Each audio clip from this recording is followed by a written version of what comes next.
Pada video kali ini, saya akan membahas atau menjelaskan tentang teori konstruktivistik yang akan saya jelaskan pada video kali ini. Yuk simak penjelasannya berikut ini. Teori konstruktivistik. Pada kali ini, saya akan menjelaskan tentang teori konstruktivistik. Peta konsep. Yang pertama, yaitu saya akan menjelaskan pengertian teori konstruktivistik.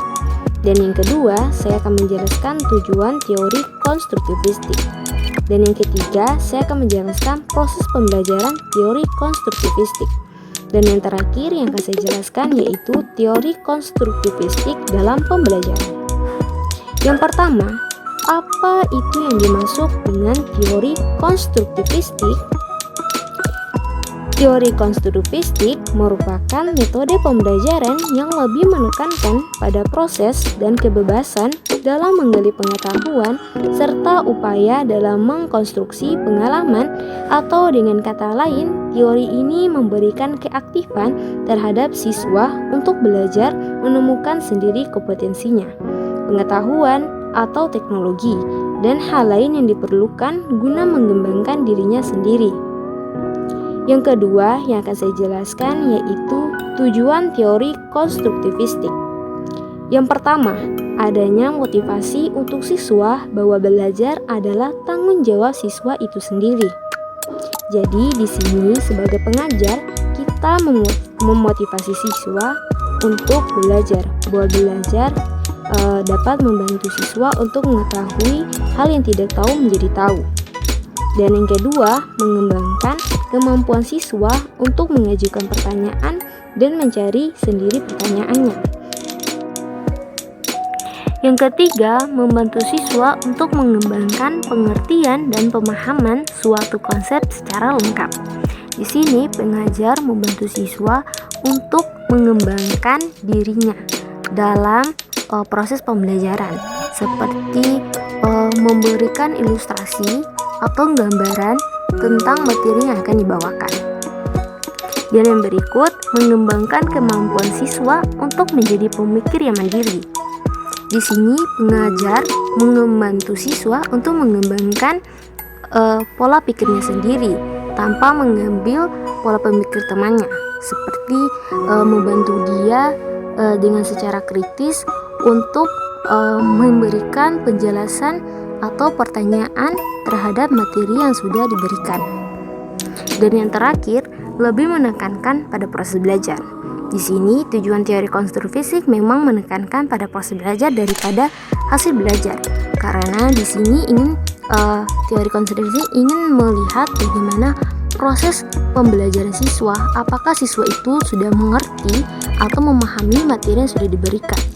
Yang berikutnya, yang ketiga, yaitu proses pembelajaran teori konstruktivistik. Yaitu yang pertama, yaitu proses belajar konstruktivistik. Esensi dari teori konstruktivistik adalah siswa harus menemukan dan mentransformasikan suatu informasi kompleks ke situasi yang lain, yaitu sehingga dalam proses belajar, siswa dapat membangun sendiri pengetahuan mereka dengan keterlibatan aktif dalam kegiatan belajar. Dan yang kedua, yaitu peranan guru. Guru atau pendidik berperan sebagai fasilitator, yang artinya membantu siswa untuk membentuk pengetahuannya sendiri dan proses mengonstruksikan pengetahuan agar berjalan lancar. Di sini, guru tidak hanya memberikan atau mentransfer pengetahuan pada siswa, tetapi guru juga dituntut untuk memahami jalan pikiran atau cara pandang setiap siswa dalam proses belajar. Dan yang ketiga, yaitu peranan siswa. Dalam pembelajaran konstruktivistik, siswa menjadi pusat kegiatan dan guru sebagai fasilitator. Di sini, siswa sebagai pusat kegiatan proses pembelajaran dan guru sebagai fasilitator, yaitu memberikan materi pembelajaran. Dan yang terakhir yaitu evaluasi hasil belajar. Evaluasi merupakan bagian utuh dari belajar yang menekankan pada keterampilan proses baik individu maupun kelompok. Di sini kita dapat mengetahui seberapa besar suatu pemahaman seorang siswa. dalam baik itu individu maupun dalam diskusi kelompok. Dan yang terakhir dalam konsep yang akan saya bahas yaitu teori konstruktivistik dalam pembelajaran. Yang pertama, perlunya menciptakan situasi yang aktif terkait dengan tujuan-tujuan siswa. Di sini menciptakan situasi yang aktif seperti untuk membangkitkan motivasi siswa untuk belajar.